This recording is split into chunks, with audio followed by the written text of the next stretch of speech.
This video will show you how to repair the bezel by soldering a jump ring to the top of it. Materials you will need for today's video are a thinning bezel, square or round wire in 18 or 20 gauge. This wire should match your bezel. Repair or easy solder, saving solution, flux, your soldering setup, a soldering pick, tweezers, a third hand, flat round pliers, chain nose pliers, a round bezel mandrel, a small rubber mallet, flush cutters, rubber wheels, and a polishing machine.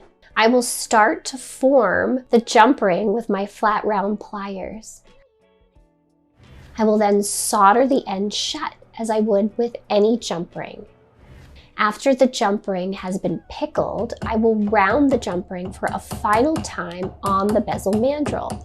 Mark your ring and jump ring so you know where they should line up for soldering. I will coat the ring in saving solution and flux. I'll slowly heat up the ring and move my flame to the bezel.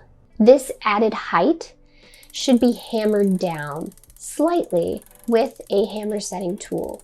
Now I will use a needle file and rubber wheels to clean up any excess solder and to blend the jump ring into the ring. This method gives you the best looking and most consistent results.